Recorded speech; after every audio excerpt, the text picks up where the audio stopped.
Thanks everyone for coming. We appreciate this. This panel is about partner operations. So we're gonna kind of start this out. Each of our organizations is so different. If any of you guys had the chance to join Bessie's and my presentation yesterday, we work at BigCommerce. My title is Senior Strategic Partner Enablement Manager. So I'll be moderating the panel today. We're gonna be talking about onboarding your partners, enablement and training after they've been onboarded, and then channel conflict. So basically a lot of the things that were discussed in the last presentation, but giving kind of 3 company perspectives. So I'll let Dinara introduce herself and kind of give some context as to what you do and what your organization does to kind of frame up what we'll be talking about for the rest of the day. Thank you. Good morning, everyone. I'm absolutely delighted to be here in Miami. It's my first time here. I feel very much energized being at the Partner Conference. So my name is Dinara Bakirova. I head up the channel operations function at Lookout. Lookout is a data-centric security company. We protect mobile endpoint devices and the cloud data from cybersecurity threats. Just to give you an idea, we have over 600 partnerships worldwide. So managing them operationally can be quite challenging, as you can imagine. But my remit is to provide the best experience for our channel and ecosystem. And thank you. Thank you. Right, I'm next. Yes. Hi, everyone. My name is Adina Alexa. I work with Vertiv, a leading global critical digital infrastructure provider. That's a lot to process. I'm going to simplify it a bit. So if we talk about a small server room in a small office or a big data center, Vertiv is able to provide products and services for those 2 categories of clients and almost anything in between, just to paint a picture of what we are doing. Now, we have a global partner program which operates in 5 major regions, a single partner portal, but regional partner operations with regional teams. Our partner portal is available in 16 language variations. Our channel structure is comprised of resellers and distributors. We have about 18,000 partner accounts and 30,000 users. Thank you. Amazing. That's exactly how I enter every room, just deafening everybody in one fell swoop. Hi, everyone. My name's Bessie Howarth. I'm the Senior Manager of Partnership Experience at BigCommerce. BigCommerce is an open SaaS enterprise e-com platform. We have a super robust partner ecosystem. We have over 5,000 agency partners, over 2,000 technology partners. We also have another level, including VARs and resellers. And a little bit about what partnership experience means at BigCommerce. We run all of our global partner operations. We do a lot of internal enablement. That includes Devin doing our in-partner admin, as well as John and Eva, who are also here in attendance with us at InPartnerCon. So really excited. I came from an account management and sales background. And so when I took this role, I was very, very passionate about being the man behind the curtain, is what I kept telling everybody. I was like, get me to operations. Let me help pave the paths to get revenue into the business. But I don't want to have a client email in my inbox on Monday morning. So that was my sort of passion, getting into operations. Like I said, I come from a client-facing career, but super excited to chat more about operations and unpack all of that. Awesome. Thank you, everyone. Yeah, I said this last time, but when I was here at the conference last year, I felt like everybody's partner organization is so different. It's really hard to like apply what's going on at your company if you don't have some context. So as you can see, everybody on the stage has varying stages of how much people are involved with their partners, how their tiering happens. So I think we are going to cram a lot into this 45 minutes. We're going to keep it on time. But I think we're going to start out with onboarding. I feel like it's also important context that for partner operations, everybody on this stage, you're wearing a lot of hats. Like partnerships, everyone is already used to wearing a lot of hats, but partner ops, we joke about it being like the phone booth, like the whole John Wick phone booth thing. Like you're connecting everybody across an organization. The partner operations people know what that's like. You are the middle person that's saying, hey, we need to talk to this C-suite person. You're like, no, you need to talk to support, or you need to talk to the AEs, or you need to talk to the SEs. So keep that in mind as people answer these answer the questions. We're going to start talking about onboarding. So, Bessie, we're going to kick it off with you. How does BigCommerce onboard partners today, and how does that change based on their partner tier? Yeah, absolutely. So I am super passionate. My whole team is passionate about onboarding because you really get that one chance, right? What did Jay just tell us, right? This is an integration-based buyer, right? So you're not always going to have somebody there to hold the person's hand, that new partner's hand, every single time that they're interacting with your company. The first time that they hit your site, the first time that they hit your portal, you have to win them over. Again, that sphere of influence is so, so important. So I think for us, the big thing has always been to make sure that every tier that we have coming through our rails feels very high touch, but in reality is very low touch. Obviously, like we've said 1,000 times and we've joked about at this conference, you can't have that conversation today without talking about generative AI. And I think that that will really help us in the years to come to make sure that every partner that comes on, again, feels that they have an advocate as they go through their journey and as they rise in tiers and things like that. How do you ensure your content is relevant, and then how does that change based on partner type? We work with our technology partners, but can you also touch on how that's different for our agency partners too? Yeah, absolutely. So on our technology partner side, our application process, actually every partner is let through. The agency side has a much more robust program. They've been around at BigCommerce for a longer time.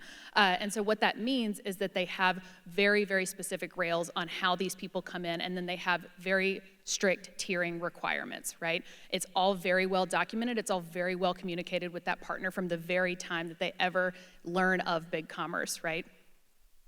So we've talked a little bit about onboarding. I think Dinar and then Adina, after onboarding with the partners, and feel free to add anything more on onboarding that you'd like to, how do you keep your partners engaged in your ecosystem and then also up to date on your product?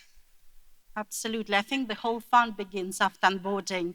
You need to make them feel engaged and excited about the portal and all the things we deliver. So at Lookout, we pay a lot of attention to keeping the content fresh. And because our ecosystem is so diverse, ranging from MSPs, resellers, distributors to carriers, we need to make sure that we drive the engagement at a high level. Actually, last night, we won the award for Lookout as one of the most engaged partner portals. So thank you very much, InPartner, for recognizing this. So how do we keep this high level of engagement? There are multiple things how you can do it, but we do it this way. So on a monthly basis, we send newsletters, we direct all our partners to the portal. We stop doing anything outside of the portal. That's very important. And in terms of segmentation, right, I think it's also very important to provide the right content to the right type of people and the right audience at the right time. So I often refer to our partner portal as a diamond because it's multifaceted, where every facet has to dazzle. And the way we achieve it is by making heavy use of segmentation at different levels.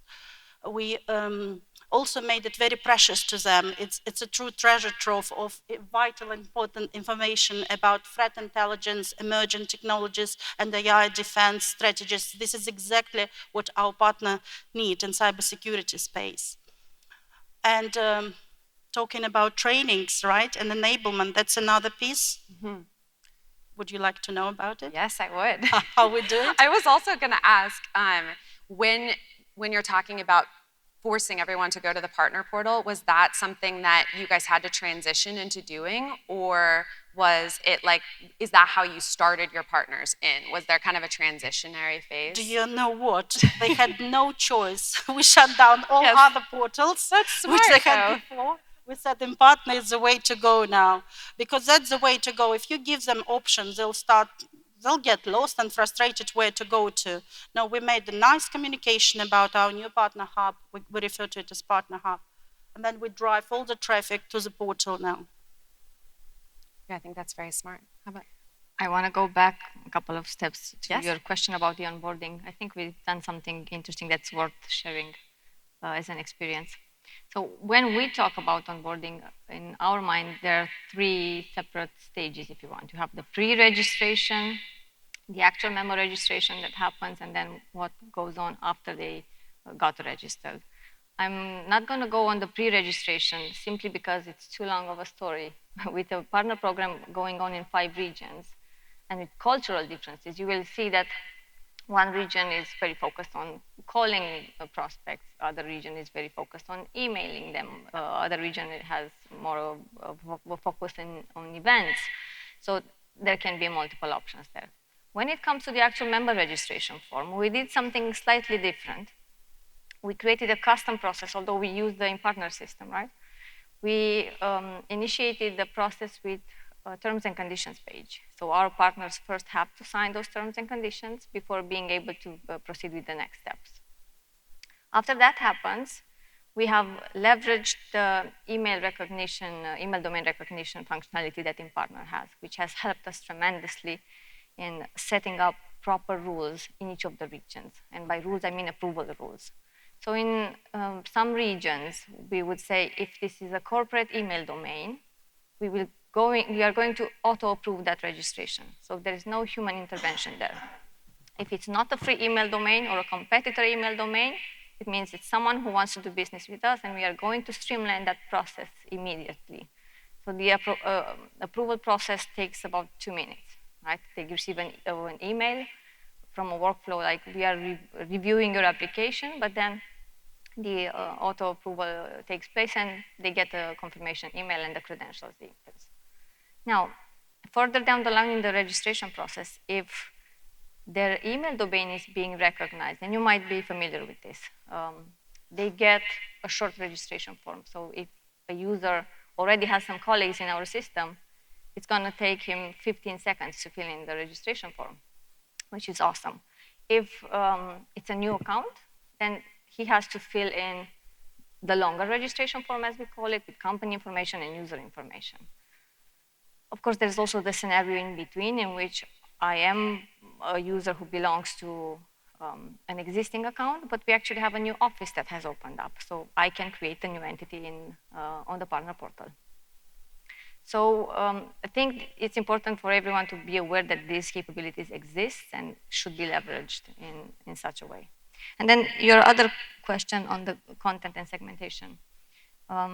Everyone who goes through the member registration form as a new partner gets assigned the default tier. It's silver for us if it's a reseller, right?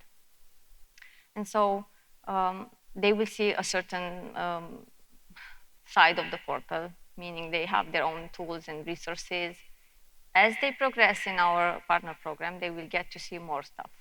So we have also been leveraging the segmentation capability, which is really, really powerful, and I'm happy to talk about that afterwards if you need more details, but yeah, keep that in mind.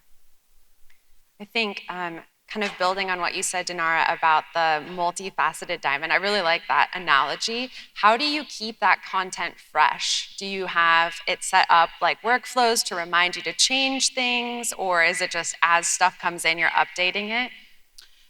It's a very interesting question. I'm sure it's, for our audience, it's a very important question as well. So we actually had a challenge of keeping the content fresh. Even when we implemented in-partner, we struggled with this. Our partners demand content on target and on time because we operate in a very highly competitive cybersecurity space. So what happened was we used to manage different asset libraries in our content management system and in partner.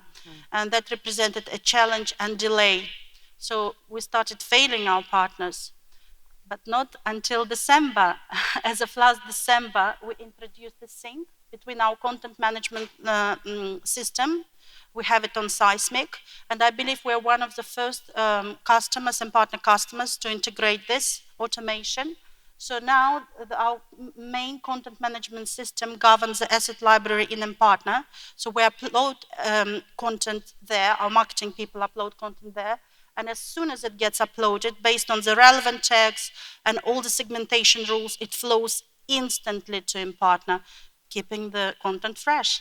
I was like, we need to talk about this after this panel also, because I think this is a really big problem, like updating version history. Bessie was saying I run the content library for the tech partners, and this is a really big issue for us, is making sure stuff is up to date. So hearing about that is great. Adina, you had told us a really interesting personal story when we were preparing for this panel about how you guys get the right content in front of the right people at the right time. So would you feel free to share some about yes, that? Well, how much time do you have? Yes, you have plenty of time. All right. I'm going to talk first about how we used the same segmentation capability I was mentioning earlier. And I'm going to give you an interesting number. So given the fact that we have like 7 tiers in the system, 5 major regions, 2 sub-regions, 16 language variations, when you start to add those numbers up, you get to a total of 142 portal views. So if we were to log in as a user using combinations of those criteria that I mentioned, you will get 142 views. Of course, not all of them are completely different because they sit on the same base.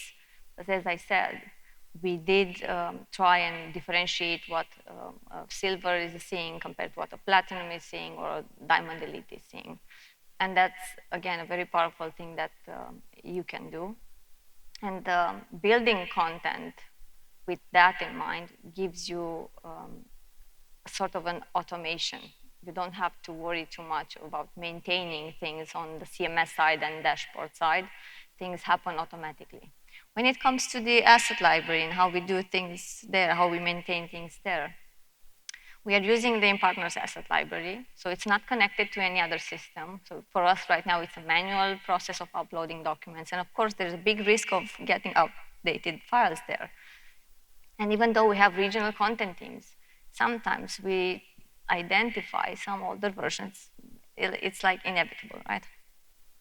So the plan for us is to integrate with a DAM in the near future, hoping that managing assets from a single system integrated with all the other relevant systems, including in-partner PRM, would solve that issue for us.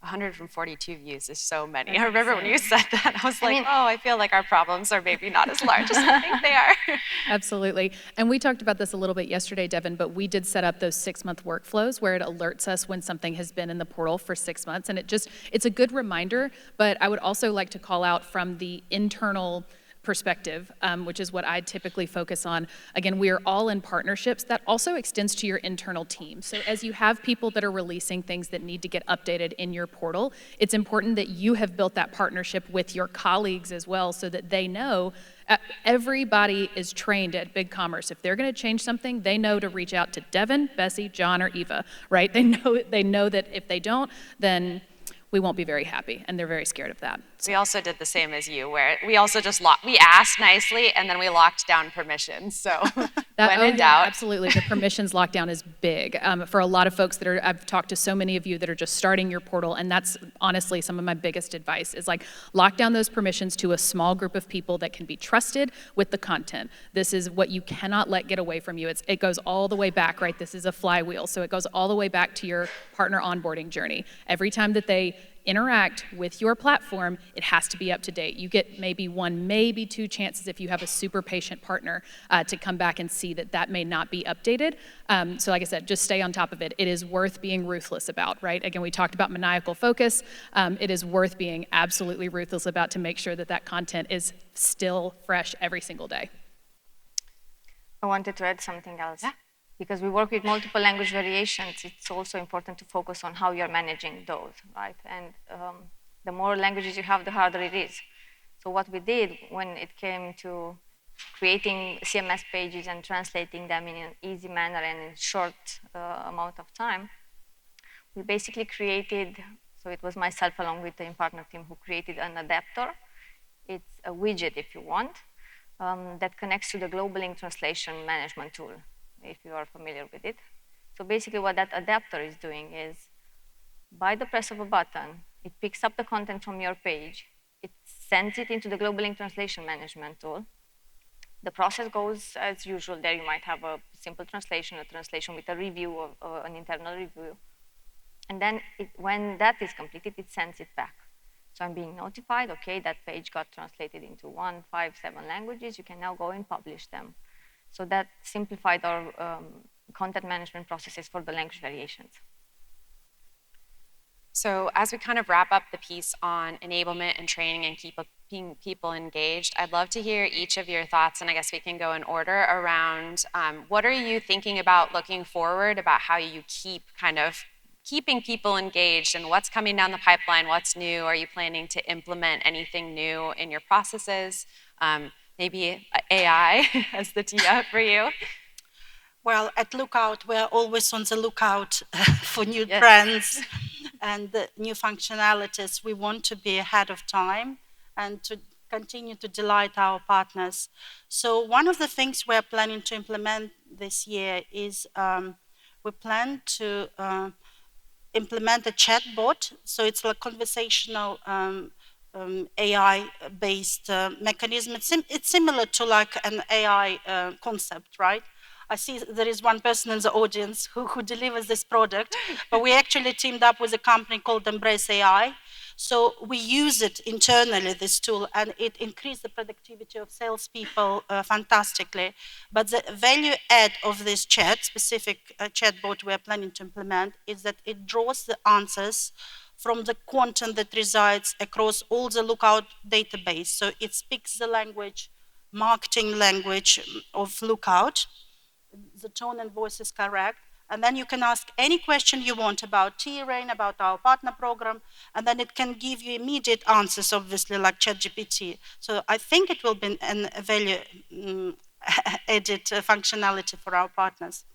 And another thing we're also planning to implement is TCMA. I don't know how trendy it is. Hopefully, partner will give me an answer about it, but TCMA is something we're looking to launch this year. Very interesting. How about you, Adina? Well, after hearing what Dinara had to say, I don't know if I want to mention it. I go with it. So something recent that we implemented was a notification center, we call it. It's basically using the same push notification that InPartner has by default, but because the message center was not very visible and we wanted to use that because we thought it's a great functionality, we developed another widget that we added on our dashboard for our partners, which basically displays how many messages they got from us once they log in. And we can send all sorts of messages on different topics, which helps us keep them more informed. And in some cases, we could even give up on certain pages. Like we had a latest offers type of page, which sometimes would be outdated, would take a long time to edit and all of that. So we simply went with push notifications. So anything campaign related, important updates they can find there. Amazing. As we look into 2024, I mean, BigCommerce is an e-commerce platform, right? We have not been impervious to the headwinds of which we are all very aware. So I would say that we have a lot of really great projects teed up within our partner portal that we are so ready to deploy. And it's just about alleviating those clicks that we talked about in Tiffany's speech, right? Taking the one click from the customer and putting that on the employees. That's sort of my charter for 2024 as I look into the portal, is like, how do I alleviate some of those clicks from my internal teams? Because I think that that's adding a lot of drag, and I'm looking at you, Devin, as I'm saying this, when you are the person that's doing those clicks, and I so appreciate it. So like I said, that's sort of my big charter for 2024, is trying to alleviate some of that, we call it administrative tax, on just the day-to-day running. I was thinking also, with you were talking about the chat, but like that's a big pain point for us, is we have a huge partner ecosystem. We have 6,000 tech partners and about 5,000 agency partners, and we're really only obviously have the like human capital to have really strong person-to-person relationships with like 100 of those tech partners. So Brendan, who's also on our team, does a lot of the answering of the questions about tiering and stuff, and FAQ pages only get you so far. So being able to put that into a chatbot would be really helpful for us even, because I think there's a lot of time where, you know, as we are, I always think about the experience in the portal or when we're interacting, like how I am as a buyer. If I'm going through and I'm shopping and I'm in e-commerce, but I did that before I started working in e-commerce, you're paying attention to, like, is it difficult for me? Is the page speed not loading fast enough? Like, I want to know what they offer me for shipping. And if I can't find that quickly, I'm probably going to go somewhere else. So I think we mentioned this in our session on enablement, but like, actually walking through your partner portal and imagining what it would be like to be a person that's trying to get the information that they need out of your system. Like, you have to kind of come with what Tiffany had said yesterday, with a beginner's mind, to say, hey, if I was trying to find out what tier I'm on, or I'm trying to deploy something in a specific language and in a currency, you need to be able to find that pretty quickly. So kind of coming to your portal, I think, as we make all these changes, and lots of them are sophisticated, but sometimes you have to kind of strip things back and actually think about, like, how does the most basic information get to people? Anything else we want to talk about in enablement and training before we move on to everyone's favorite topic, channel conflict? Okay. Go ahead, Ina. I would like to add a little bit about training. So we have a robust partner training program. Actually, we have two.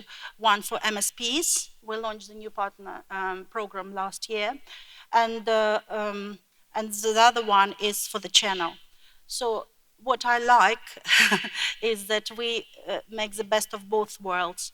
For our highly segmented journeys, training journeys, we use technologies such as native in-partner modules trainings. So partners log in, and if you use these training modules, I'm sure you will appreciate it, the flexibility of it.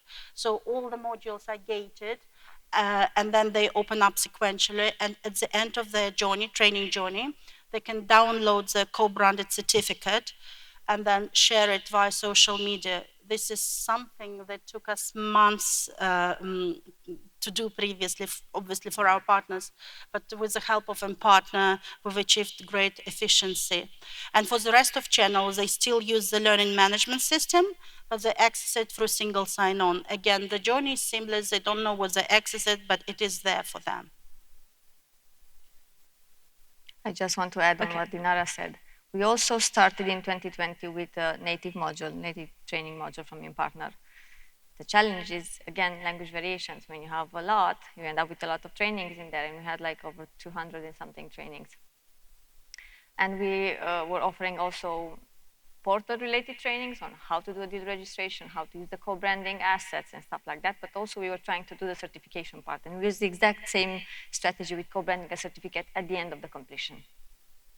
But now we have decided that it's going to be mandatory for the partners in order to progress on the tiering scale to obtain a proper certificate in an LMS. So basically, we decided to switch from InPartner's native training module into an LMS, which supports a more interactive approach, a more extensive type of content there. We have a great person helping us with that. So once that will be fully set up, we will allow partners to have a more complex training experience in the LMS. I think I can wrap it up for training and enablement for us. I mean, every one of us has a different sort of idea of what that person looks like in our company. But at the end of the day, it's about a curious problem solver, right? That's what we do as enablement people. If it's training, if it's certifications, with using the portal, not using the portal, it's just about having somebody that sees those problems ahead of them and is willing to set them up to knock them down, is what we always say. Thank you for wrapping that up. So as far as channel conflict management, we each have a very different way that the program is set up. So I think we were going to kind of have specific ones, but I think it would be great to just have each of you kind of like give your thoughts. The first thing would be how is there channel conflict in your organization, and then how do you deal with it today? And then you can potentially add, where would you like it to be? Do you want to start, Dinar, or do you want me to start back with Bessie? No, it's fine. Okay. I can start. But at Lookout, we have actually intentionally set up our sales organization in such a way that there is no conflict between sales teams and channel teams. So they both create pipeline together. They have an equal share of opportunities they create pipelines with a co-selling motion in mind, and we promote this collaboration across, which is fantastic, and that it's also reflective of their commission policy. However, we do distinguish between two different types: channel fulfillment deals and channel deal registrations. So if partners create deal registration, then they obviously get more discounts.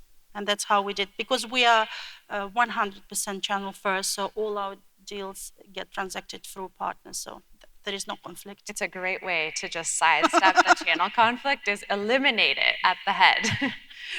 But I think the next two definitely don't have that same issue.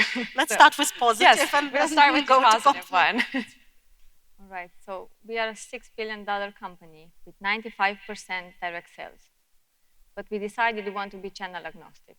So the question came up, how do we do that? How do we make sure that there's not going to be a conflict between direct sales and channel? So we established 3 pillars, which, let's say, are still work in progress, but we have like a clear direction on where we want to go, right?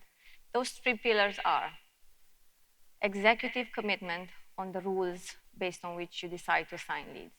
Basically, we need to have the C1s say, okay, I agree that these leads go to the channel and these ones go to direct sales.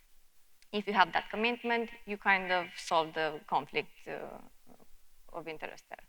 The second pillar was the investment in the technology side. So, of course, we have in partner, we have the lead dashboard, we have created lead sources for our partners. So we also launched the partner marketplace, or partner locator as we call it, enabling partners to receive leads from the end users. We integrated in partner with our CRM, and we have a 2-way communication there, and we can assign leads directly from Vertiv to our channel partners. So enabling them to receive leads with the help of the technology. Of course, we have a lot of workflows involved there, notifying the internal teams, which are supposed, the inside sales teams are supposed to help partners in properly managing those leads that arrive to them. And then the third pillar is an extensive lead management process overview, if you want, or basically we are trying to oversee that lead management process. We are bringing in new people with experience on lead management. We are creating more workflows to involve partners in a more active way in managing those leads. So you need to have the dedicated resources and, of course, the technology to support with that. So those are the 3 main pillars. Awesome. Yeah, I also think of channel conflict in 3 ways. I think that there's partner-on-partner conflict.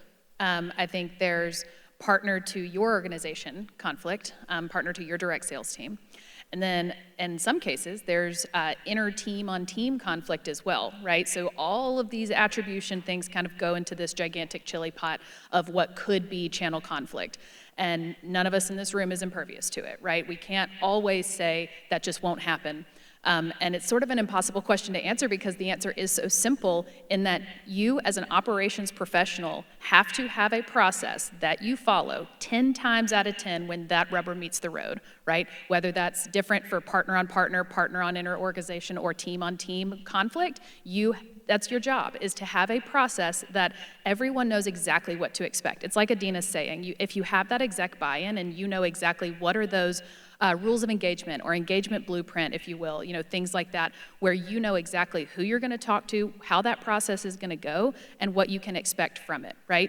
It doesn't always have to come out in that person's favor, but it always has to feel equitable, right? If you have to make an unsavory decision, you have to be able to back that decision. On our team, a lot of the time, we call it the receipts. It's like, I want to see the receipts, show me the rules of engagement, show me exactly where along this path you thought this was going to happen, you thought we were going to turn left and we turned right, tell me everything, right? Again, it goes back to getting curious. So like I said, I see it in 3 ways as well. There's just so many ways that, these things, wires can get crossed.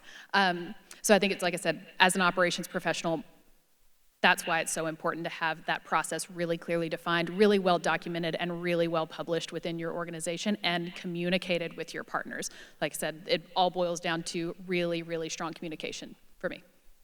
Yeah, I'll double click on this piece because we spent a lot of time. So BigCommerce is a fairly large organization. We have about 1,500 people. And as organizations turn over and change, people make assumptions within their organization that the rules that were 5 years ago are still the same rules today. It's really important to continue to document and have really transparent conversations with leadership across the entire organization around what channel conflict you're going to be coming across and how to interact with that. I was tasked with documenting and being kind of the third party in the room. So our partner experience team is there. We are not compensated on those things. So we are able to come in as a neutral third party to say, hey, maybe this needs to be a dual attribution model, and we understand that it's not been that way previously, but maybe there are exceptions where we're running into this so much that it needs to be like taken to the step with leadership to say, hey, maybe we need to look at this a different way so we stop infighting and are able to actually like remove the clicks, remove the friction. So I think you look like you're gonna add. Yeah, absolutely.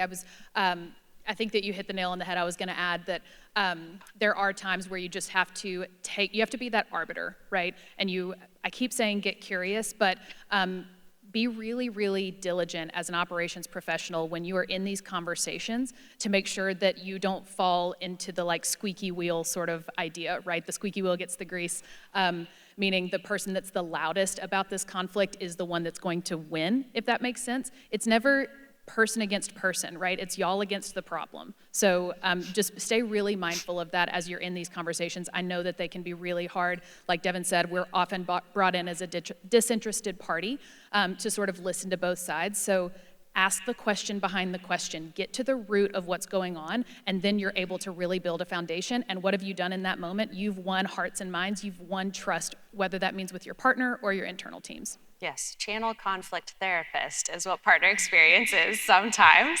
But I think it is really important. We talked about this from like a sales enablement and training standpoint earlier in the conversation.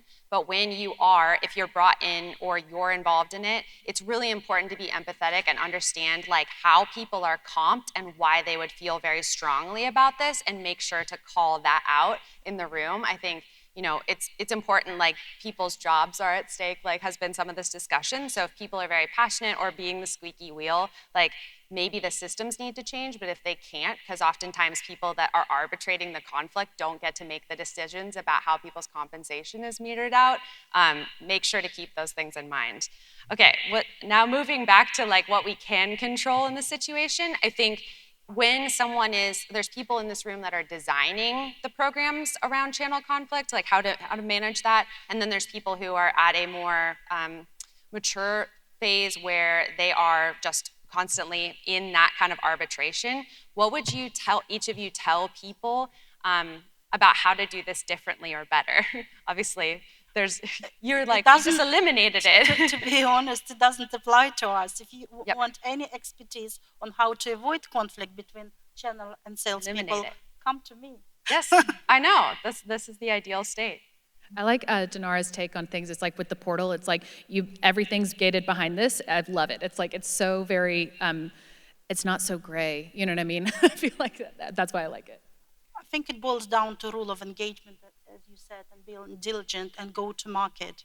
And as a leadership, understand that conflict brings nothing, You have to thrive together and have win-win situations. Yeah, and it can be avoided in appropriate onboarding and training, and then kind of coming back to that like first order is the agreements and the contracts that are happening with your partners. Some of that can kind of head that off at the front too.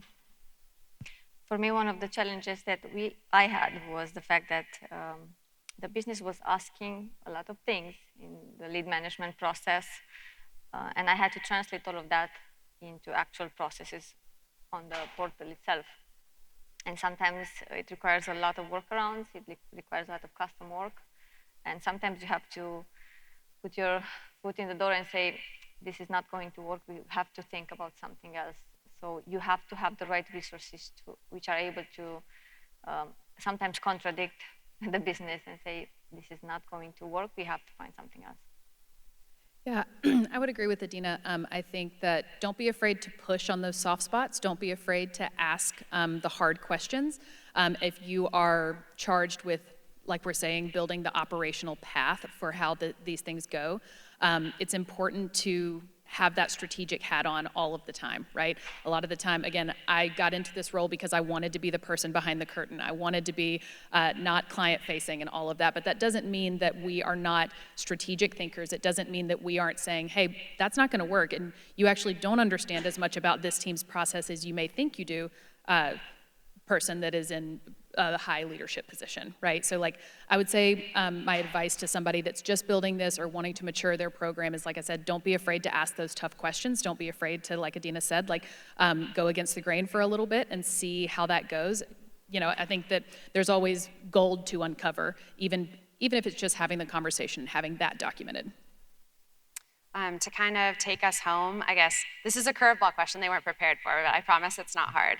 I think if you were kind of coming from the partner operations piece, I'd love to know when you were hired, what problems you were tasked to solve and how that is different now. Wow, that's a question. When I joined Lookout, there was no channel operation function at all. So I had to build it completely from ground up. I had to set up the mission, vision. And now look, we got the award from a partner. It tells a story, nice story. Thank you. Yeah, well, I was hired with a web admin experience. I didn't have anything to do with the channel. I just liked the partner system. The thing is, we had a demo session with them because we had a very basic native partner portal. And when I attended that demo session, I said, I want to work on that system. And so my manager understood completely what I was saying because I was familiar with what we already had, and it was too basic. So that's how I landed the job. I had to learn everything from scratch, business-wise and portal size, if you want. So yeah, that's why I'm here. Let's see, when I was hired, the technology partner portal on the partner side was just sort of a forgotten, you know, I don't know, puppy on the side of the road. It was one of these things that like Devin and I were hired around the same time. We got into the portal and we were sort of like, what's happening? And again, it was on our technology partner side. We didn't have very many logins, so we had a really, really steep hill to climb in front of us. I would say we're still climbing that hill, but it's not quite as steep. It's not like scaling a 90-degree wall right now, which is very exciting. Let's see, what are some of the other things that we were brought in to solve at the very beginning? I'm trying to think. That was really the big one, was getting technology partners logged in and things like that. And like I said, I think that's still going on today, although it's definitely, the grade is starting to decrease, which is nice. Well, thank you so much to all of you guys. I hope that everyone in the audience at least learned a couple things that are applicable to them because we had such a nice wide variety of perspectives and different organizations. And thank you so much for listening. Thank you, Devin.